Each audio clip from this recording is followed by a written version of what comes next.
Raised by wolves with canine DNA in his blood, having trained more than 24,000 pets, helping you and your fur babies thrive. Live in studio, it's Pet Talk Today with Will Bangura, answering your pet behavior and training questions. Ladies and gentlemen, please welcome your host and favorite pet behavior expert, Will Bangura.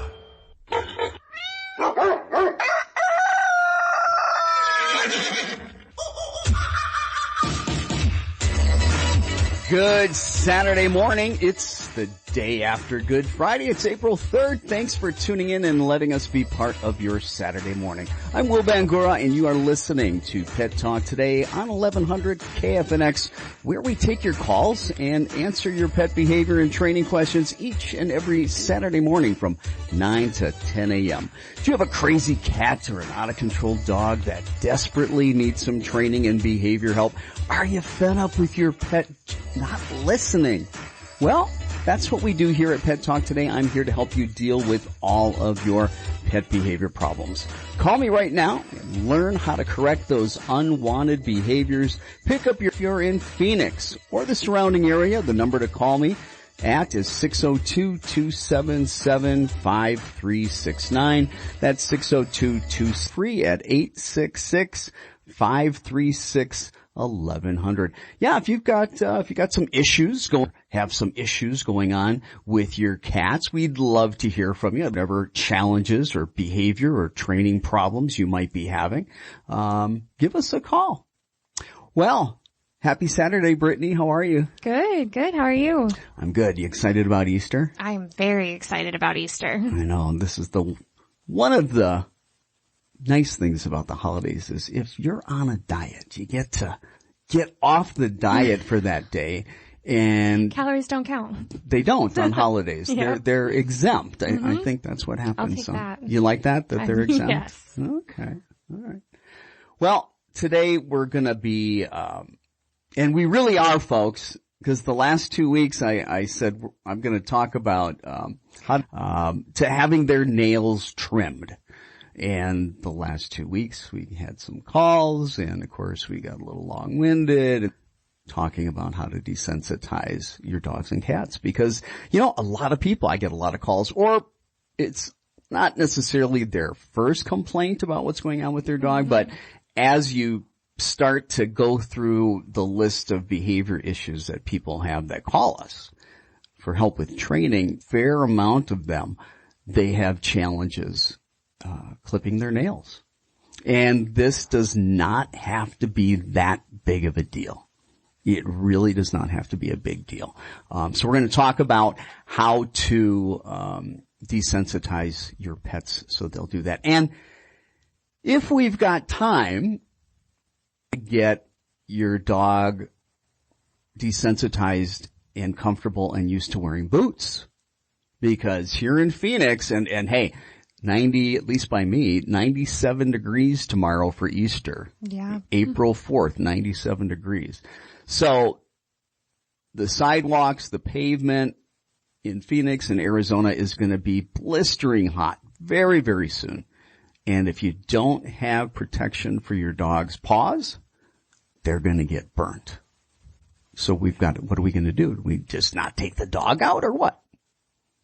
So I'm going to go over and talk about not only how to desensitize your dog for having its nails clipped, but then also how to get boots on your dog that won't let you get boots on, how to get them comfortable with them, so that you can protect their paws in this heat. And for our podcast listeners, some of you are in very hot weather. Some of you are in, nice weather.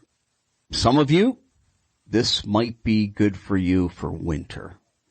Arizona, we don't worry about that. But my friends in the Midwest, my friends in the Northeast, definitely in those around the world that have seasons, and one of them being winter, that will help you as well. But before we get into that, let's first go into Pet Talk News.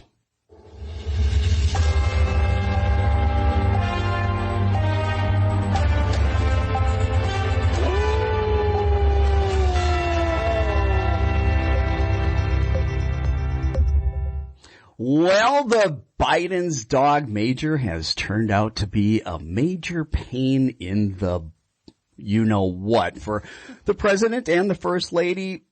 So Major, the president's rescue German Shepherd, has been involved in another biting incident.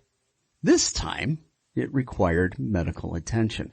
The incident, which involved a National Park Service employee, took place on the White House South Lawn on Monday afternoon. The employee was working at the time and needed to stop in order to receive treatment from the White House Medical Unit. So for those of you that don't know, at the White House, I'm going to say the National Park Service employee, but do you really think the landscaper went rushing towards the dog to pet it? Probably not. No, the landscaper with the dog probably ignored it. It was working! Like it says, it was working. They were working. Oh, no. And they got bit. So this is the second time. The second time. Now, First Lady Jill Biden's press secretary said, well, Major's still adjusting to his new surroundings. That was the same excuse they used, the new surroundings. You know, look, I get it. You know, dogs need adjusting, and there is an adjustment period to new surroundings. But, you know, when you're running for president and there's the chance that you might end up in the White House with a German Shepherd around him during the campaign, especially gave it up after he left the White House. I mean, it's normal, I believe, for at least the president. I don't know about the vice president, but I can guarantee you this, that when he became the Democratic nominee, he had Secret Service protection. Mm-hmm. And then he starts putting a cabinet together, advisors together. They start thinking about, okay, whether I win or not, we got to start thinking about a transition team. So we're ready. With all those people around him, you're going to tell me that and met, what, they always met somewhere other than the residence of the vice president? You know, I'm thinking, you know, they traveled, you know, where was the dog? I don't know. But Major nipped someone while he was on a walk. While he was on a walk on the South Lawn, leashed, will you? So how does this happen? The dog is leashed, going for a walk on the South Lawn. Dog had previously already bitten somebody. And the gardener gets bit. How does that happen?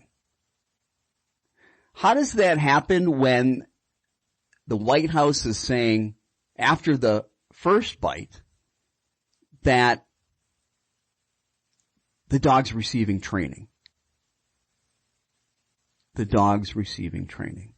Well, I gotta tell you, if that's true, yeah, and I question it. Quite frankly, I question it. I'm sorry, I do. And I'll talk about why I question it. But if the dog is getting training or had training, it's pathetic.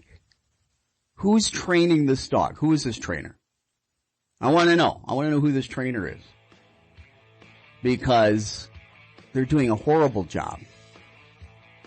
And I guarantee you, without a different trainer, without a different kind of training, there's going to be a third bite.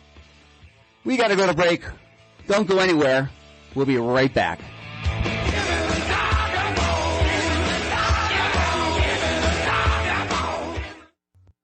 Raised by wolves with canine DNA in his blood, sharing funny tales about your four-legged fur babies, answering questions, some even ridiculous, and taking your calls. It's Pet Talk Today with your host, Will Bangura. To have your questions answered or to comment on today's show, call the KFNX listener line at 602-277-5369. 602-277-KFNX. Those outside of Phoenix call toll free 866-536-1100. Now, back to Pet Talk Today with your host and everyone's favorite pet behavior expert, Will Bangura.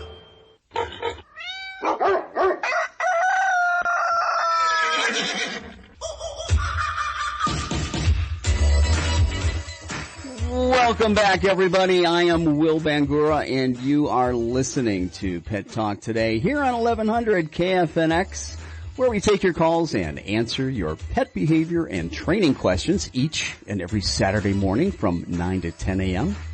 Do you have a crazy cat or an out-of-control dog that desperately needs some training and behavior help? Are you fed up with your pets just not listening to you? Well, give us a call. That's what we do here at Pet Talk Today. Give us a call. We're here to help you deal with all of your pet behavior and training problems. If you're in Phoenix, the number to call is 602-277-5369. Again, that number is 602-277-5369 or 602-277-KFNX. If you're outside of Phoenix, you can call us toll free. That number is 866-536-1100. Before we went to break, we were talking about the president's dog, Major, who, as I said, is turning out to be a major problem for the White House. Now, this is the second bite that the president's dog had. And, back on March 17th, because he bit on the 8th, and then they sent him away for 2 weeks, and apparently he was supposed to have training, and President Biden, he says that, hey, sweet dog, 85% of people there love him. All he does is lick them and wag his tail. He says, but I realize some people understandably are afraid of dogs to begin with. What the hell does that mean? Mm. Is that him blaming his dog biting? Blaming his dog biting on people's discomfort or fear?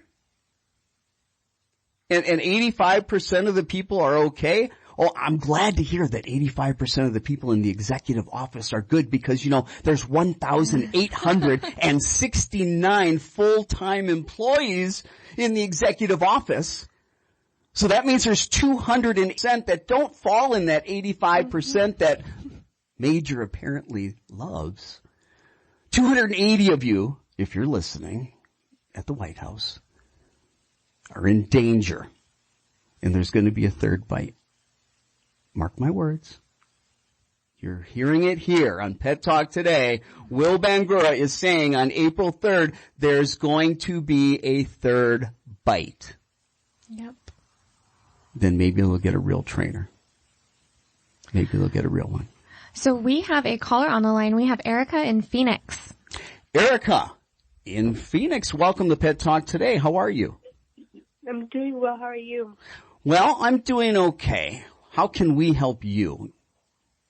Well, I have a couple concerns.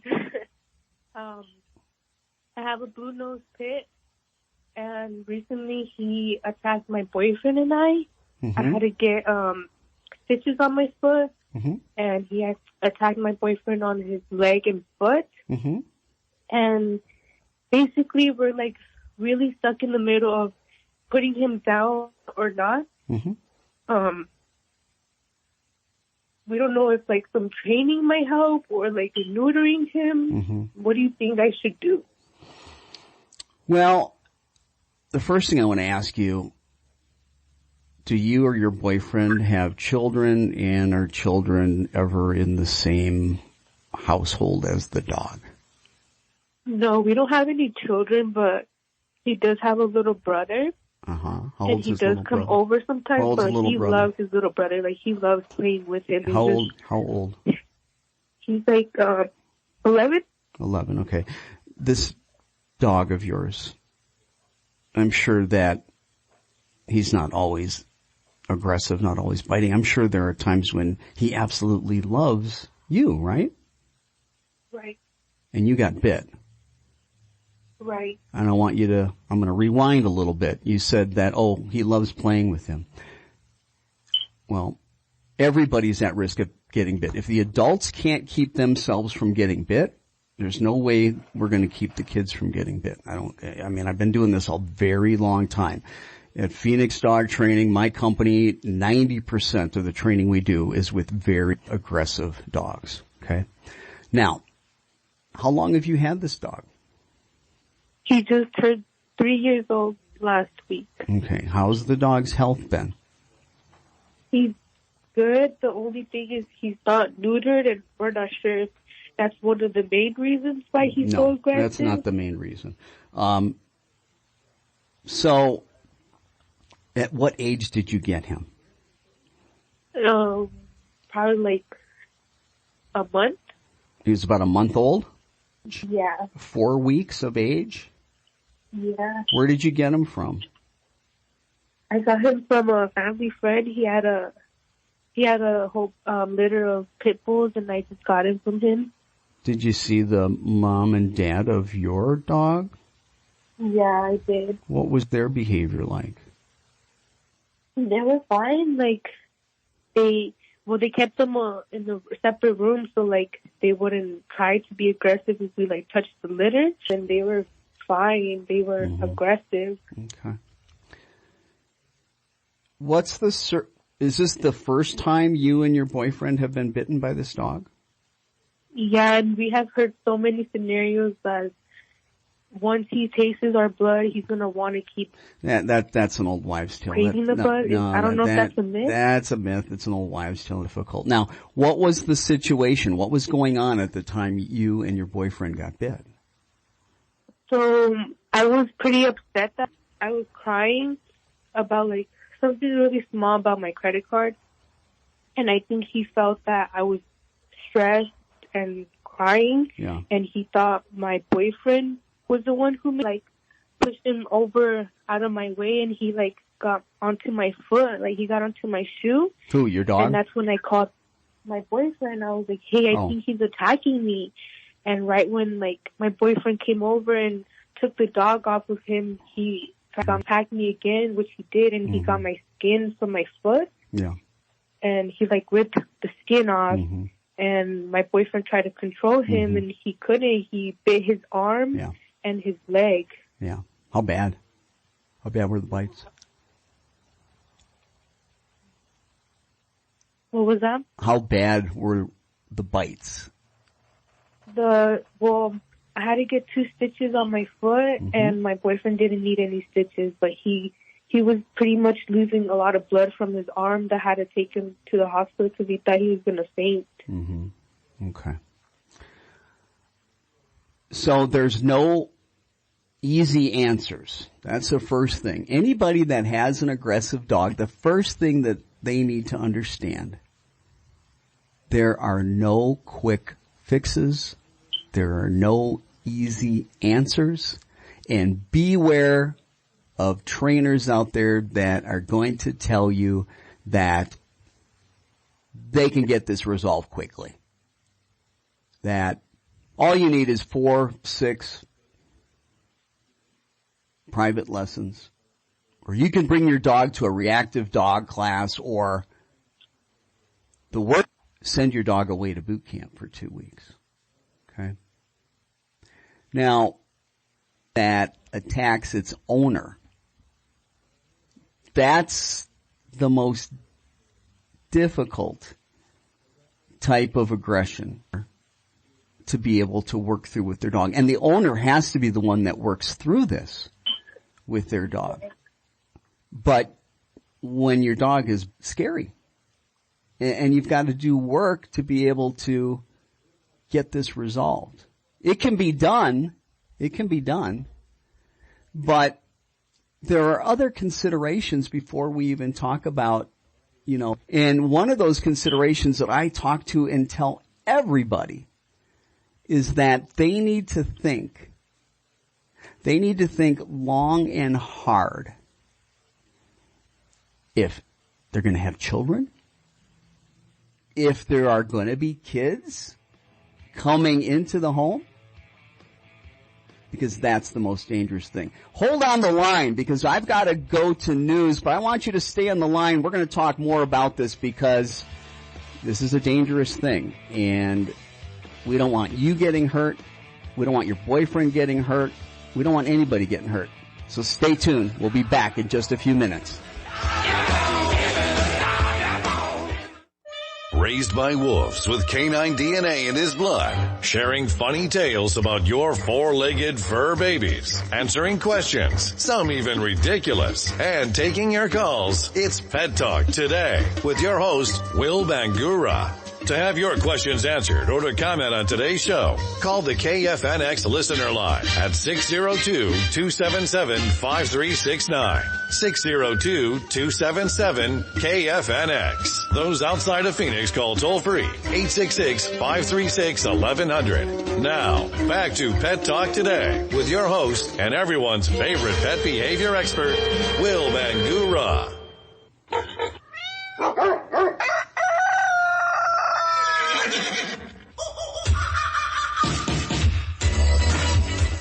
Welcome back, everybody. Thanks for staying with us. If you're just joining us, you're listening to Pet Talk Today here on 1100 KFNX, where we take your calls and answer your pet behavior and training questions each and every Saturday morning from 9 to 10 a.m. Do you have a crazy cat or an out-of-control dog that desperately needs some training and behavior help? Are you fed up with your pet just not listening? Well, that's what we do here at Pet Talk Today.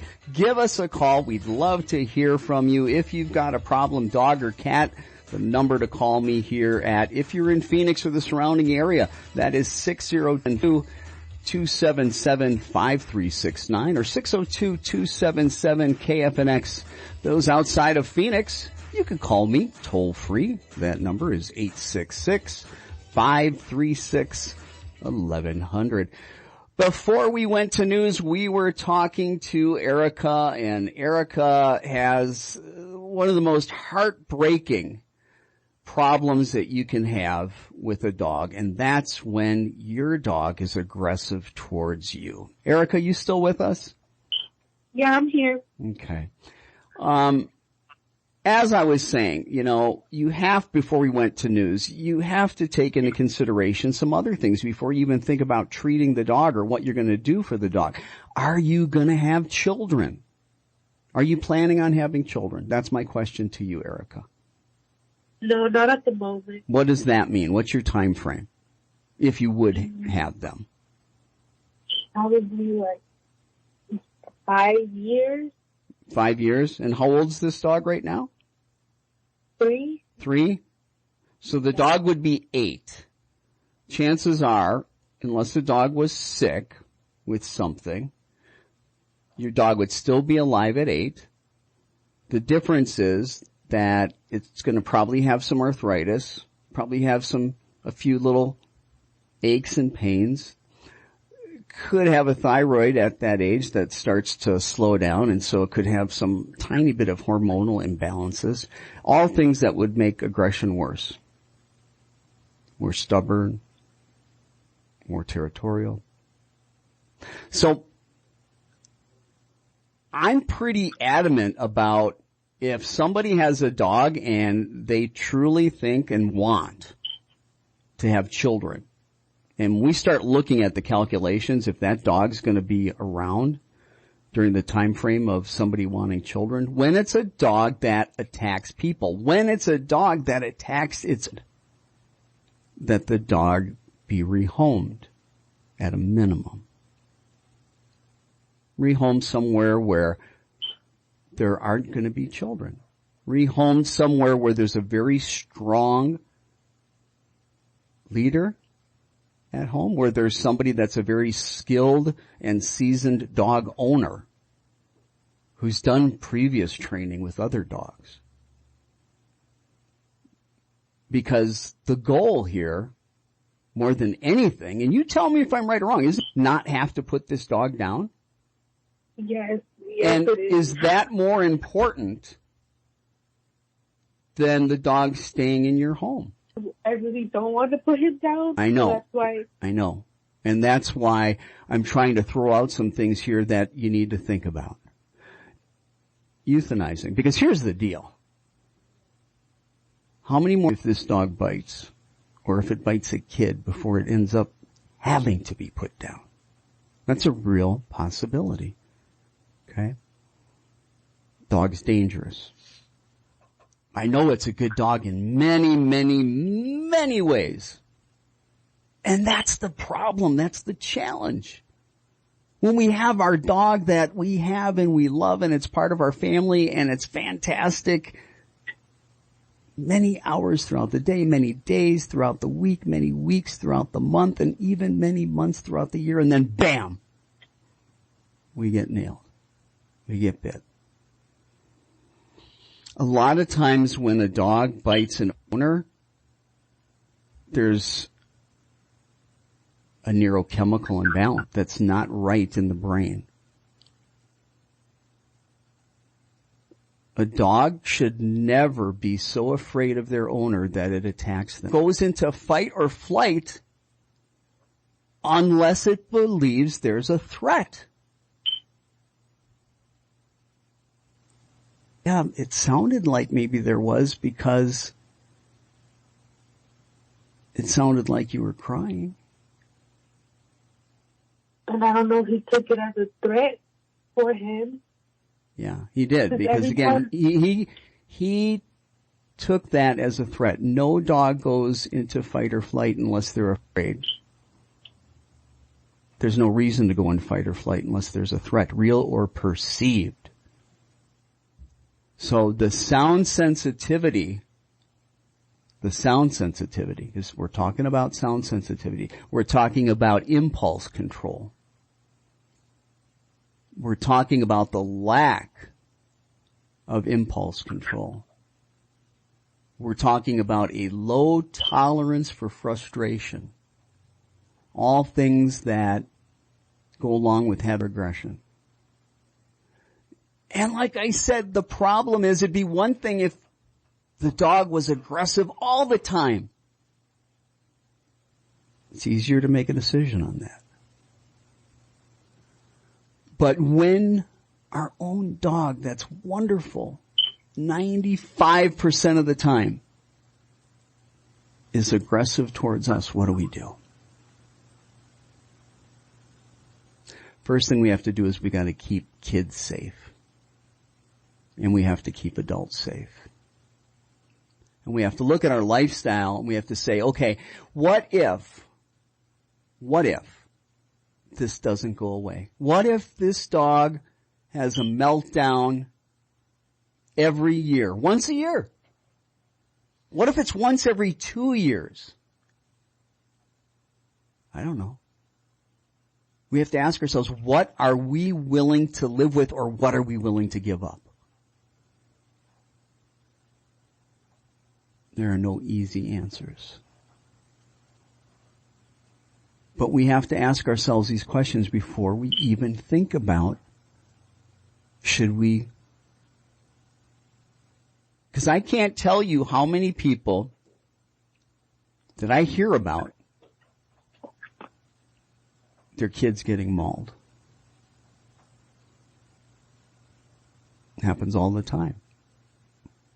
And 99% of the time, the parents said, the dog loved the baby. Loved the baby. We don't know how this could have happened. Happens a lot. So, those are the first things that you have to think about. And if after all that you decide, okay, I'm not going to have children until this dog is not in my life. And I'm not going to have anybody that has children come over to my home or have even the possibility of having contact with my dog, so I'm keeping them safe. But then what about you? What about your boyfriend? And then you got to say to yourself, okay, we can't have any adults over either, because if we can't keep ourselves from getting bit, there's a high probability, even if it's 5 years from now, that some guest, some stranger that walks in our home, walks in that front door, could get bit by our dog. Again, the question is, what are you willing to live with? And what are you willing to give up?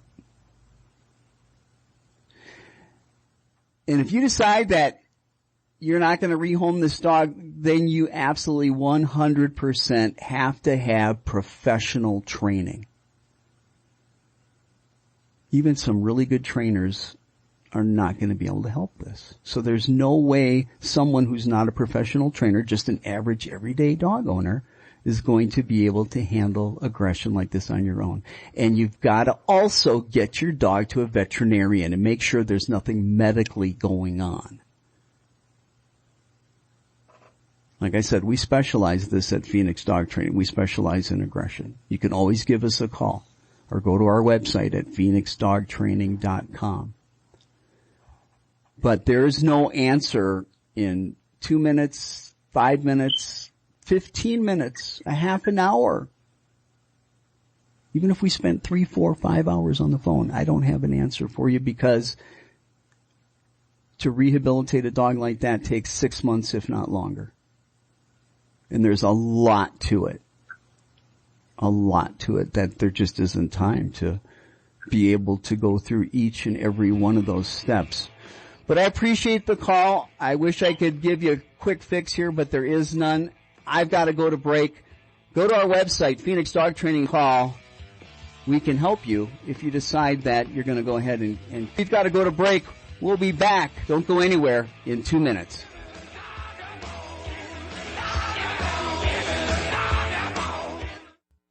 Raised by wolves with canine DNA in his blood, sharing funny tales about your four-legged fur babies, answering questions, some even ridiculous, and taking your calls. It's Pet Talk Today with your host, Will Bangura. To have your questions answered or to comment on today's show, call the KFNX listener line at 602-277-5369. 602-277-KFNX. Those outside of Phoenix call toll-free 866-536-1100. Now, back to Pet Talk Today with your host and everyone's favorite pet behavior expert, Will Bangura.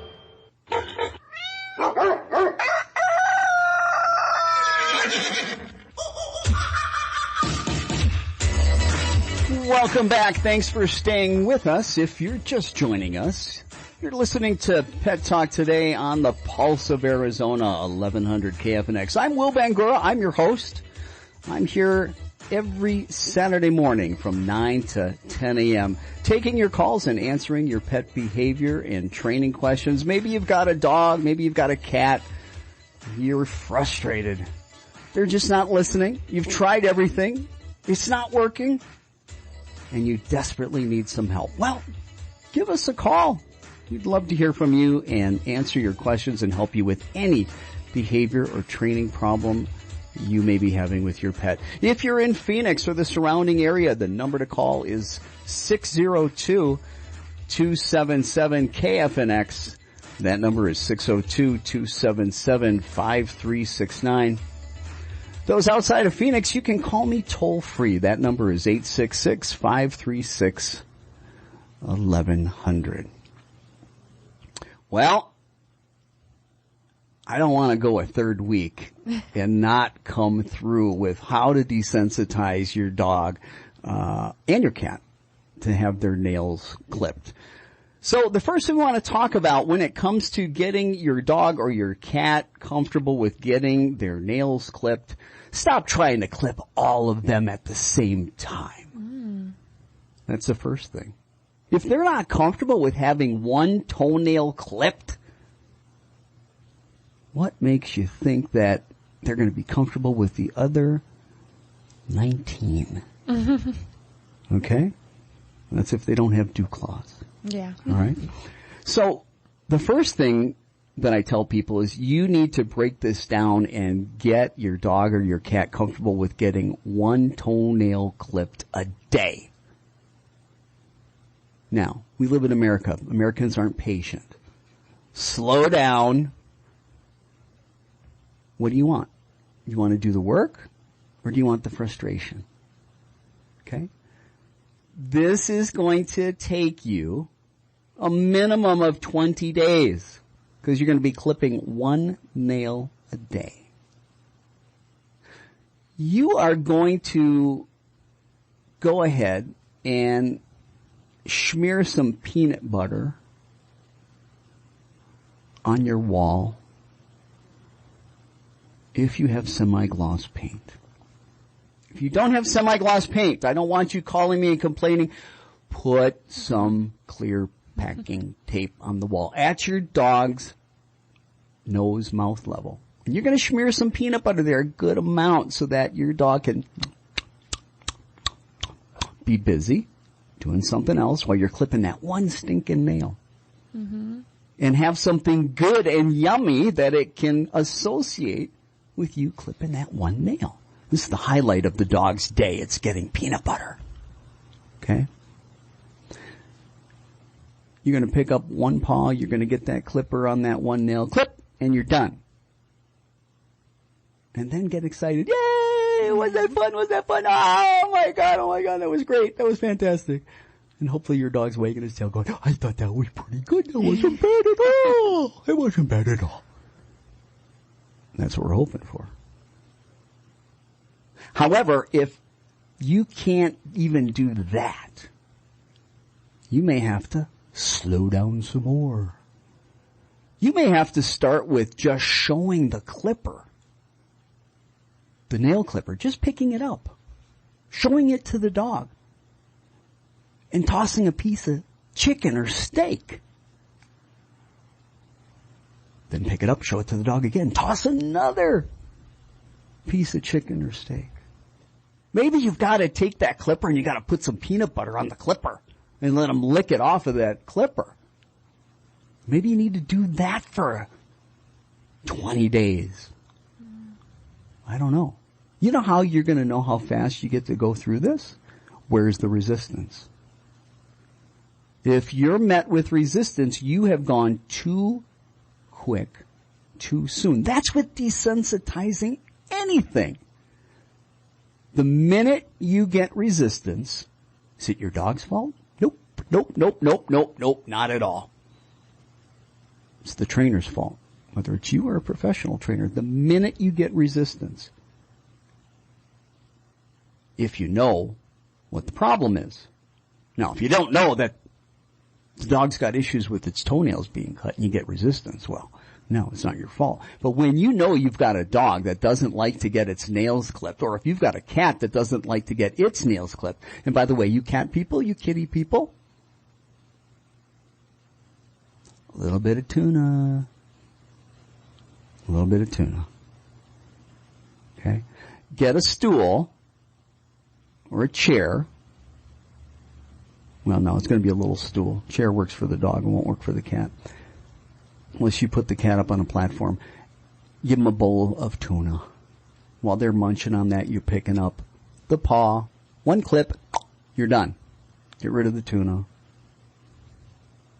Your cat's not going to appreciate you going, hey, wasn't that good? Wasn't that wonderful? But if you got a dog, they'll think that's wonderful.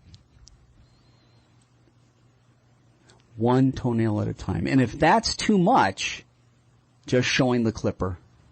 High value food reward. The highest value food reward you could possibly give your pet. They're looking at that clipper and they're like, holy hell. You better give them something good to offset that. That's called counter conditioning. The fancy word in psychology is counter conditioning. Pairing something really wonderful with something yucky. I did that with Tyler when he was 3 years old and I became a single dad. Mm-hmm. And I mean, we were on a schedule. I'm like, man, you gotta brush your teeth. He's like giving me a fit, you know. He's like 2 years and 9 months of age. Imagine Tyler. Because you know how stubborn he is, He's right? Very so stubborn. Imagine he's still in the terrible twos, okay? Oh. And I said, if you brush your teeth, I will give you an M&M. Mm. Now, parents are like, whoa, what do you mean giving them sugar and chocolate after he brushes his teeth? That's why we're brushing the teeth. He's going to get cavities. Well, it took less than a week and we weren't given M&Ms anymore, okay? So you've got to motivate the animal you're training, whether it's your little human munchkin or one of your fur babies. Don't be cheap. Don't be cheap. Trust me, it'll go quicker. They'll be happier. Mm-hmm. 1 nail a day for 20 days. Then on day 21, you're going to try to do 2 and see if you're getting resistance. If no resistance, go for the 3rd. If no resistance, go for the 4th. But if you're met with resistance, back off. You need to spend more time desensitizing. You can't work faster than your pet's pace. Well, you could. It's not going to work. Mm-hmm. It's not going to work. This is the way you have to do it. This is the patience, and this process is what you have to do any kind of desensitization. When you're trying to put booties on a dog, 1 boot at a time. High value food reward, take that boot off. Put that boot on again. High value food reward, take it off. If you're met with resistance, back up. Maybe you gotta show the boot first. Maybe you gotta just touch the boot to the paw first before you can even put one on. When you don't meet resistance, then you can move forward. When you're met with resistance, you've gotta back up. You've gotta slow things down. That's what gradual and systematic desensitization is. After you've tried that booty on each paw and you're not met with resistance, 1 on the left, then 1 on the right, then 1 on the back left, 1 on the back right, and 1 at a time. I'm not talking about putting them all on. When they're comfortable with each paw having a boot on 1 at a time, then you're going to put 2 on the front. And reward. You're going to take those off. Then you're going to try doing 2 on the back. Again, if you're met with resistance, back up. When you can put 2 on the front and 2 on the back, now with a leash on your dog, you are going to run really fast. Do that every day and they will get used to those boots. Fast movement dissipates stress. We are out of time. I appreciate, Erica, for your call. Those listeners, we love that you're here with us. Join us next Saturday where we'll be taking more of your behavior and training calls. I'm Will Bangura. We'll see you next Saturday. Have a great weekend. News, talk, sports. The Pulse of Arizona. 1100 KFNX, Phoenix.